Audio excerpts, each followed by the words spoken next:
Blake Saul right there, teaming up with Census for Burn It Down as my pick of the day today. We are officially a week away from Christmas. Can you believe that? Last night I did some, well, as in true Peaches fashion, I decided to do some last-minute Christmas shopping. I needed to get presents for my family, all right? I needed to get something. No matter if it was real cheap or real tacky, real dumb, I was like, I have to give them something. Ended up giving them a few things that were peach related. I've been trying to find this artificial peach tree. It's not what you would expect. It doesn't actually have like fake looking leaves, or it doesn't have like that realistic look to it. I don't know how to put it. Like when you see a fake plant, you know it's fake, right? This one was more so decorative. It was, I can't even think of the material. But there was one time my parents and I got into a major fight when I was like a teenager. Of course, me being a rebellious teenager, we get into this huge fight. I don't know if I backed into the tree or what happened, but I knocked it off the table and it broke. And my mom's like, "That's a great representation of our family. Broken." And so ever since then, I've been trying to find that specific tree. And I'm sure once I do find it, it's going to be rather expensive. It seemed like an antique at the time, and that was 11, 12 years ago. No, I'm 29 now. That was 16 years ago. I was like 13. Jeez, was it really that long ago? Sometimes, I was just thinking about it. You know, last night, I stupidly stayed up until 1 in the morning playing this game called web fishing, and there's no point to the game rather than you just fish and rank up. You fish, you sell your fish, you get better bait, you get a better rod, you can get cosmetics for your character. You're either a dog or a cat. It's very cartoony. Think Animal Crossing for this. And what's funny is you could fish in the ocean and all of a sudden catch a whale. Like, that's realistic, right? It's crazy, though, because the whale is life-size in the game, so when you catch it, this giant thing comes out of the water. It's scary every single time. It's crazy. Web fishing. It's like $5. You should download it. I've been playing it mindlessly. I played it all last night, talking with my friends, reminiscing on the good old days. That's when you know you're old, is when you reminisce about stories from your teenage years. And you go, man, life was so much funnier and better back then. Now look at us, sad adults all far away from each other. My friend Zach lives in Tennessee. I live in, Idaho Falls. Other friends live in California. Another one lives in Cumming, Georgia. We're all over the place. I'm very thankful Discord exists. I'm very thankful that I live in the time that we do, so I can talk to my friends. Otherwise, I would be that guy. Like, if I was around in, I don't know, the 80s or whatever, I would be calling my friends all the time, checking in on them, just trying to talk to them because I'd be so lonely. Anyway, enough of that. If you want to get a hold of me, you can over at 208-535-1015. Appreciate you tuning in. Let's continue this afternoon. Let's try to get through this pre-Friday, aka Thursday, as fast as possible. Oh man, I love seeing this kind of news. Doctors are warning that the most wonderful time of the year is also the peak season for something called holiday heart syndrome, which seems to be a real thing. It's a sudden, irregular heartbeat that strikes otherwise healthy people after they overdo it with salty food, holiday stress, or too many festive cocktails. ERs typically see a spike in cases around Christmas and New Year's. And while it often clears up once you hydrate and rest, it can increase your risk of a stroke if ignored. You know, as a guy who deals with AFib and who takes pills every single day to prevent that from happening, you have to take care of your heart. It's one of the scariest things to have an irregular heartbeat. I still vividly remember that night, December 13th, 2023, when I woke up at like 2 a.m. This was before I had my CPAP. This was when I was figuring out, this was the wake-up call that I had it, that I had to give up the energy drinks. I had to get myself a sleep study. Thankfully, I did. I sleep so much better at night with this CPAP. It really does help. If you snore, and you snore heavy too, go get a sleep study done, all right? Find out if you have sleep apnea. Get yourself treated. I didn't realize that I wasn't breathing at all. I thought I was just sleeping normally, but nope. Found out I wasn't breathing like 28 times per hour. I've talked about this openly on the show before. That plus all the energy drinks that I drank, all the stress caused my heart to go into AFib. And December 13th, 2023, I woke up at like 3 in the morning. My heart was going like 140 and it was irregular and it wouldn't stop. It would just, it was coming out of my chest. And so I had to go to the ER. I drove myself over there, got shocked back to a normal rhythm. Been treated for it ever since. I take those pills like I mentioned. So be extra careful this holiday season. It's great. It is the most wonderful time of the year, but you also have to take care of yourself. Everyone gains weight this time of the year as well. I know I have. I felt really self-conscious because I used to be considered an athlete. And when you have people make comments about like your appearance from a couple years ago and say, oh, is that a different person? It's bad. You know it's bad when one of your girlfriend's brothers all of a sudden asks, hey, can you still do a push-up?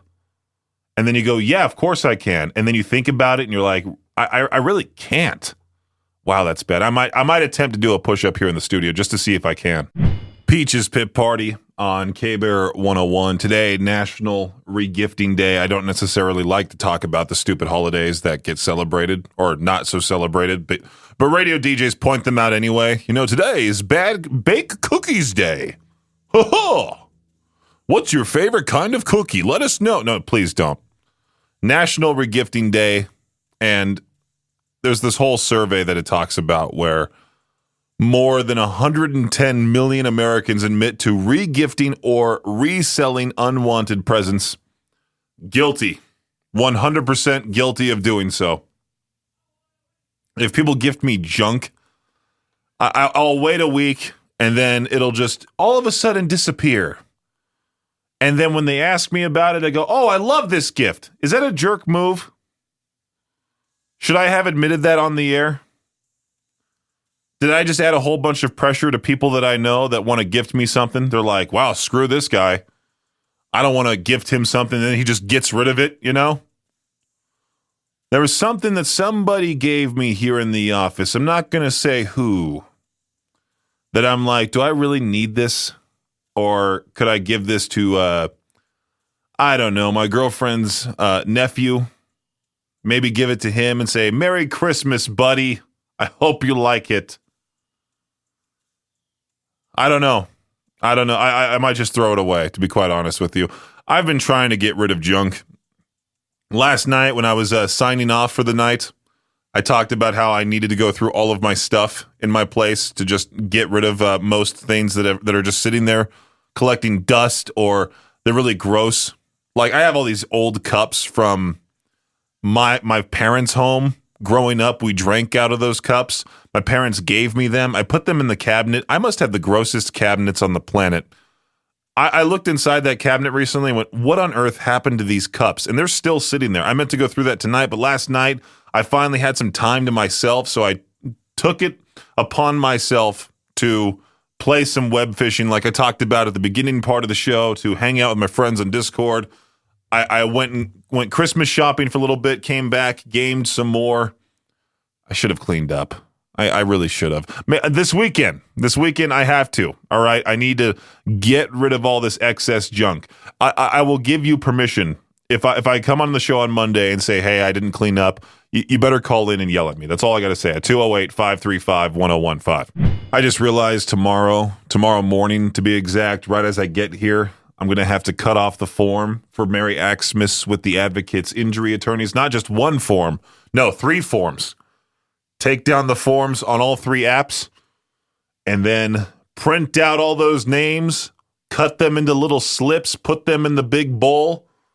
Also include those people that have won entries with the sounder on the air. And then one lucky person. All this work for just one winner is ridiculous. I wish we had some type of mass cutting tool to where I could cut all the names on one piece of paper at once.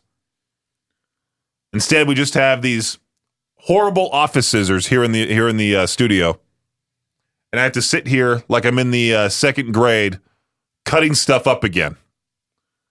All this work for one winner. It's like planning a wedding. And then you have those few hours where the wedding happens, and that's it. All this work I have to do, and I get nothing. Meanwhile, one listener gets a signed guitar from Bad Omens, Hailstorm, Fall Out Boy, Sleep Theory, and Never Tell. If you want to win this guitar, make sure to sign up within the apps before tomorrow morning at 8 a.m. Right as I show up, like I said, I will be cutting off those forms, and that'll be it. All those names that are in there, one of them will win that awesome signed guitar. Again, thanks to the Advocates Injury Attorneys for helping us out with our Merry Xmas guitar giveaway. Don't worry if you don't win this giveaway. We have something planned for the day after Christmas. More details to come on that soon enough. The Kentucky men's college basketball team has had a rough start to the season, dropping out of the top 25 after racking up 4 losses in the first 6 weeks of play. And all that losing has taken its toll on the voice of head coach Mark Pope. He revealed that his doctor told him to not speak over a conversational volume this week due to a strain on his voice from yelling during games. Pope added, "It's been a pretty emotional several weeks, and it's been taxing on my voice. You know, you got to yell all the time as a basketball coach. It sucks." Organizers of the Los Angeles 2028 Summer Olympics are not making the same mistake as FIFA did by promising bargain tickets for each game and then jacking up all ticket prices. On January 14th, registration for tickets starts, and LA Olympic officials said there will be at least 1 million tickets sold for just $28. I almost said $28 million like an idiot. For $28 to honor the year of the event, plus a third of the overall ticket inventory for the games will be priced at $100 or less. I can't imagine how crowded LA is going to be in 2028. It's going to suck trying to go home. In case you missed it, the college football bowl season is underway. The IS4S, is that how you say it? The IS4S Salute to Veterans Bowl, the LA Bowl, the 68 Ventures Bowl, and the Cure Bowl were earlier this week. And the Xbox Bowl is tonight. Who would have thought? But don't worry, there are plenty of strangely named bowl games still on the schedule. There's the, how do you even say this one? The Gasparilla Bowl. December 19th, coming up tomorrow, Myrtle Beach Bowl, the Snoop Dogg Arizona Bowl. I wonder how much money he paid to get his name on that thing. The Pop-Tarts Bowl, there's the Cheez-It Citrus Bowl, there's the Duke's Mayo Bowl as well. That's happening January 2nd. And let's not forget the Tony the Tiger Sun Bowl, which will be played on New Year's Eve, and it's sure to be great. Okay, sorry. That does it for your Shot Clock Sports Update right here on K-Bear 101. Speaking of simple men, I've joked before that football players don't exactly help themselves with the stereotype that they're, not the smartest. And this week absolutely did not move the needle in the right direction. Puka Nacua of the LA Rams, he was on a live stream and straight up said concussions aren't real, that they're just in your head.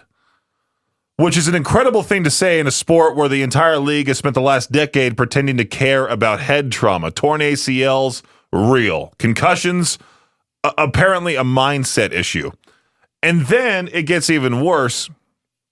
Almost like the universe wanted to keep the streak alive. His brother, Samson Nacua, I saw the news earlier today, gets arrested for allegedly taking a car that didn't belong to him. Not just any car either. It belonged to a Los Angeles Lakers player. Cops tracked it down because it gets valet parked. It's not a crime story. It's a sitcom subplot, really.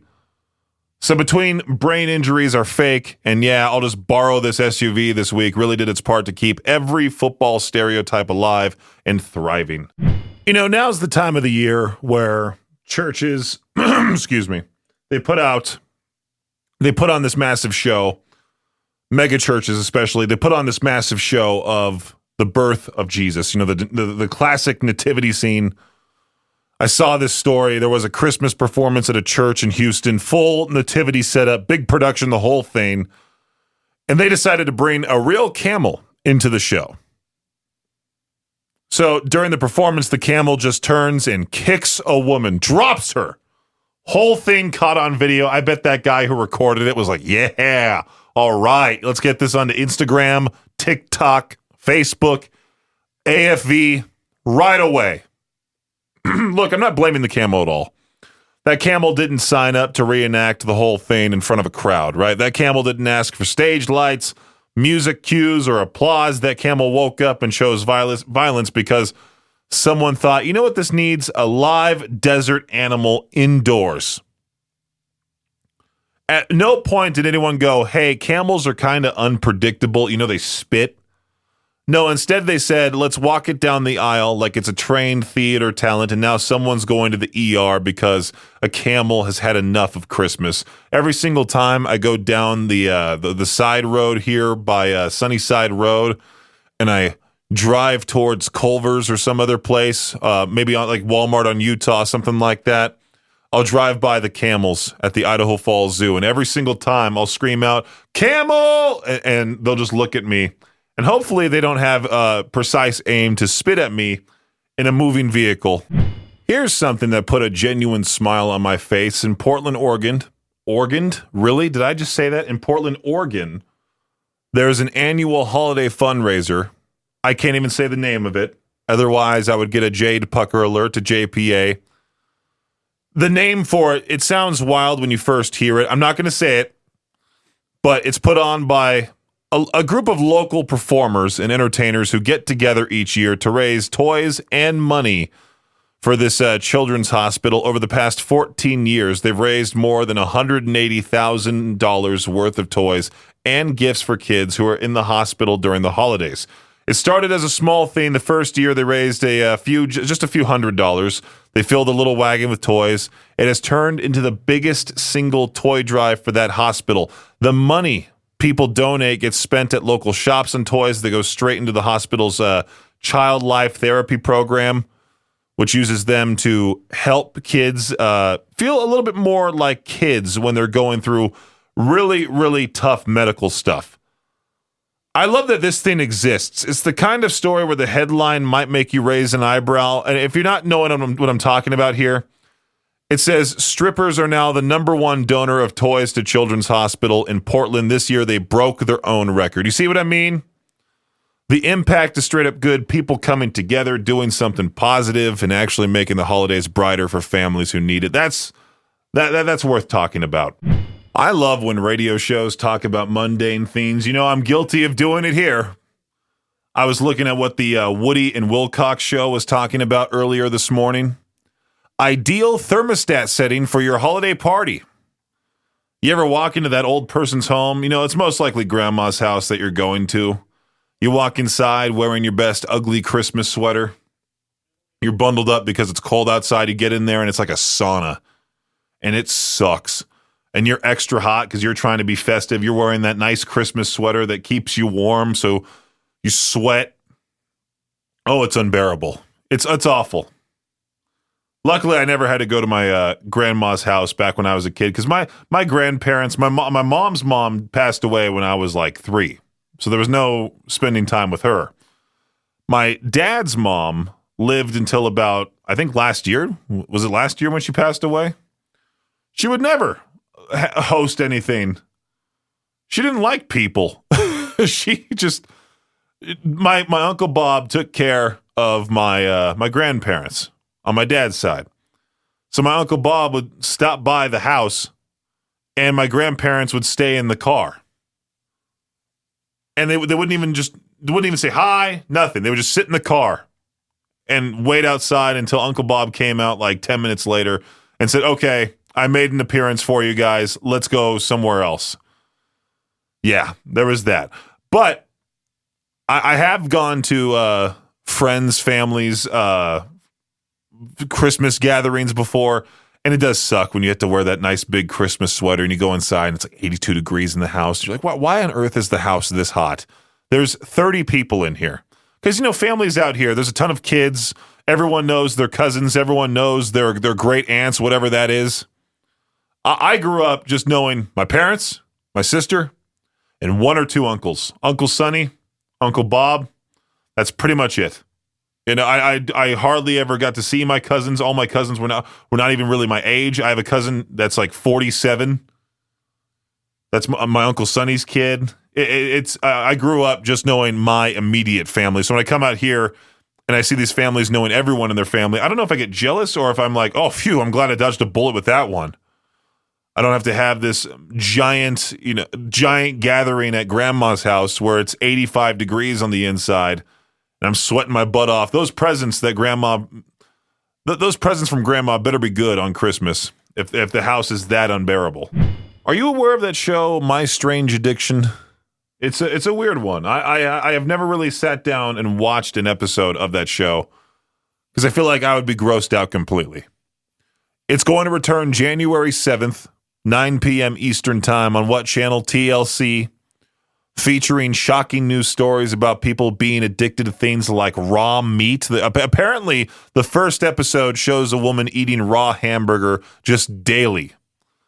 Another one blending meats to snort. What is going on here?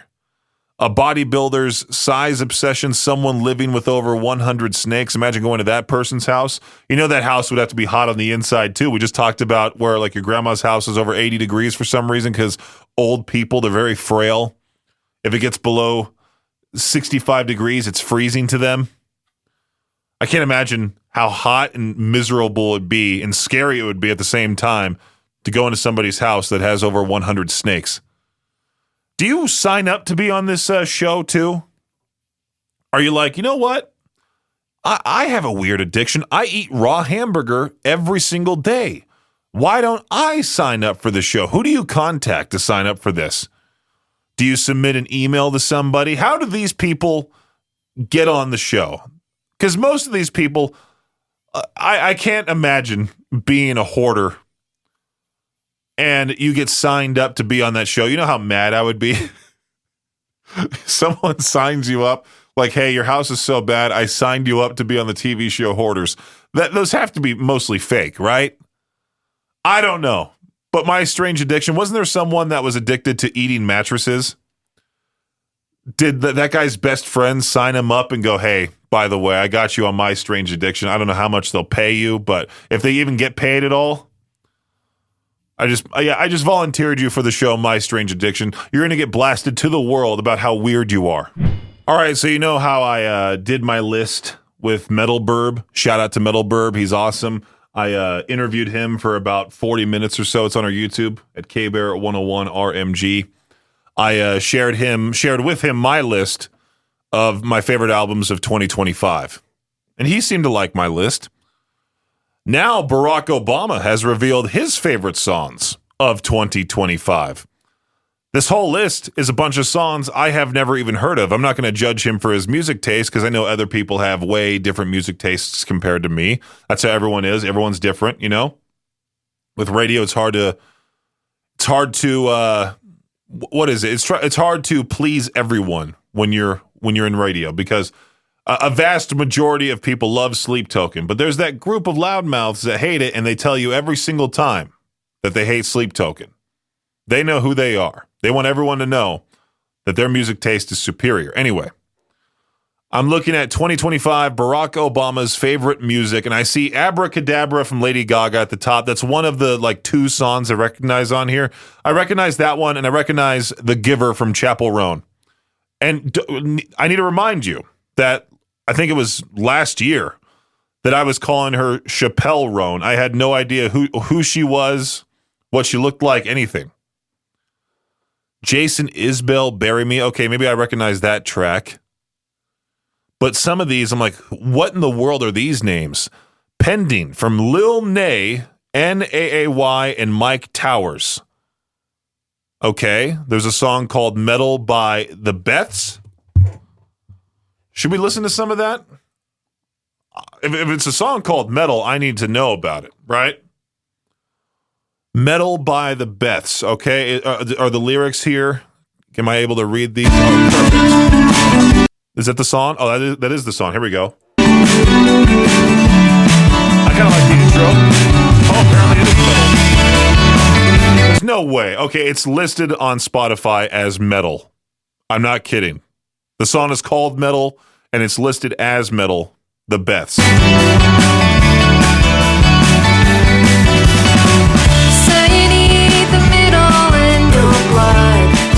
This is certainly definitely not metal in the least. All right, I'm sorry. I don't want to sound like one of those guys, not metal at all.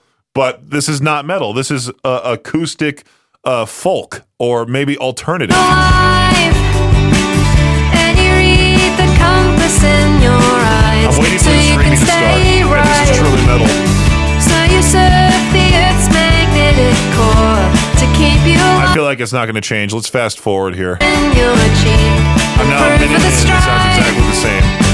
So you need the middle in your Okay, let's keep going. Let's go about 2 minutes in. When I try, I see a short one. All right. Well, that's metal from the best right there. Made Barack Obama's favorite music list. I wonder how these artists feel if they see themselves on here. Oh, I recognize Ordinary from Alex Warren, that generic track. All right, let's just move on. Let's play some Nothing More. They're going to cover 9 Inch Nails on this one. We're in this together on Peach's Pit Party. Only in Florida do you commit a crime on the way to court for another crime. A 39-year-old woman, she was arrested after police say she drove a stolen U-Haul van to a federal courthouse where she was scheduled to stand trial for a massive COVID relief fraud case. Let me repeat that slowly. She allegedly stole a vehicle to attend court for a federal crime. Cops pulled her over just a few blocks from the courthouse after a license plate reader flagged the van as stolen. When officers asked why she thought she was being stopped, she reportedly said, "Oh, I know why. I'm on my way to court for a federal crime," which is not confidence. That's a resignation letter from your own brain, really. Turns out she rented the van for one day 2 months ago and never returned it. So instead of walking into court, she got rerouted straight to county jail. And here's the part that really seals it. Prosecutors say she was already facing charges tied to 92 fake COVID relief applications that allegedly pulled in $29 million. Shell companies, money laundering, the whole thing. She was out on a $250,000 bond, which is now gone. So congratulations. Not only are you still facing up to 20 years in prison, but you also managed to add Grand Theft Auto to the itinerary before even making it inside the courthouse. That is today's What the Headline. Florida continues to be undefeated. Okay, so when did people become now obsessed with advent calendars? I've talked about the recent obsession with the Grinch. Now, all of a sudden, it's advent calendars everywhere. People were talking about the Red Bull advent calendar. That thing was like $50 at Costco. I saw them for myself. There was also a giant advent calendar that they had for sale where it was like $100 and something. You would get all these different snacks. This one I'm looking at here, a luxury whiskey advent calendar with a price tag of about $10,500. Is that worth it? Absolutely not. For that price, you get a handmade oak and walnut cabinet containing 24 wax-sealed drams. Is that how you say it? I don't know. I'm not a drinker. Of some of the rarest spirits on the planet. You better get that for that price. It says here, if that's a bit out of your price range, well, obviously that's everyone. Well, most people. The Spirit Company also offers one for only.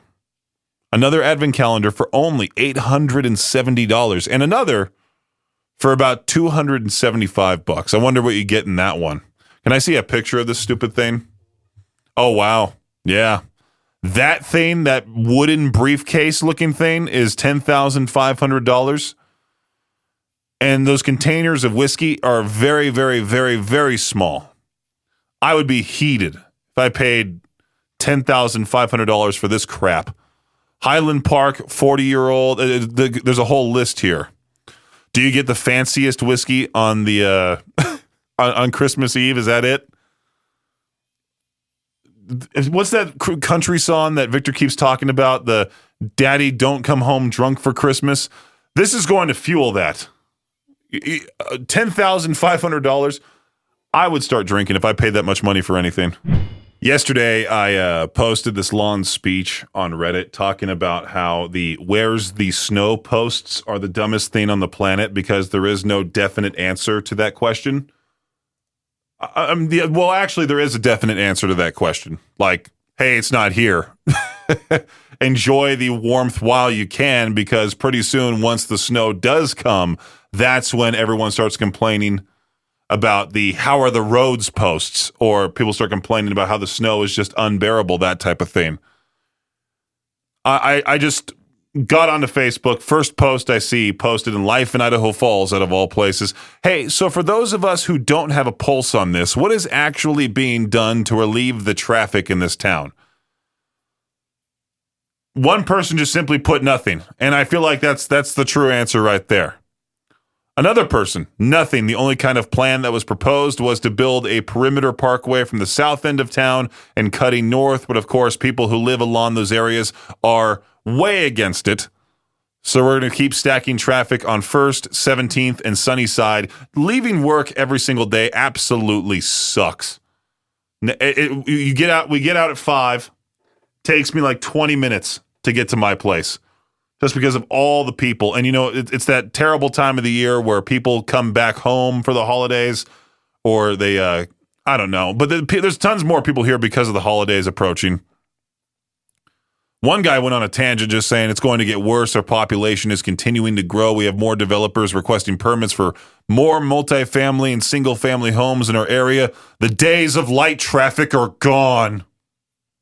Way to be dramatic there, buddy. I was talking about this with my wife the other night, and I remember when we used to go to Sunnyside to avoid 17th Street traffic, and now it doesn't matter what street you're on. There is no avoiding traffic to get around town. My guess is that things are going to get significantly worse before we start seeing changes that will actually help reduce traffic. Honestly, I agree with what he's saying. Trying to take Sunnyside and Holmes all the way back to my place absolutely stinks. Absolutely. There's way too many people also texting while driving. I've noticed that. Put down the phone, especially when you're at a stoplight. Don't be that person that, you know, causes it turns green and you're still not moving because you're looking down at your phone distracted. Be focused the entire time. By the way, tomorrow, Traffic School powered by the Advocates. A great plug right now. Traffic School powered by the Advocates tomorrow morning, 8:45. I believe Lieutenant Crane will be calling in again. I'm not exactly sure. Hopefully he can make an in-studio appearance, but no, I think he actually is going to be calling in via the phone, so there will be that. Also, if you want to listen to the previous episodes of Traffic School powered by the Advocates, you can by finding them wherever you get your podcasts. Thanks for listening to Peach's Pit Party, the podcast. If you enjoyed the show, please share, subscribe, and rate the podcast. Peach's Pit Party is hosted by me, Peaches, a.k.a. Brendan Peach, and is a production of Riverbend Media Group. For more information or to contact the show, visit riverbendmediagroup.com. Until next time, Peach out.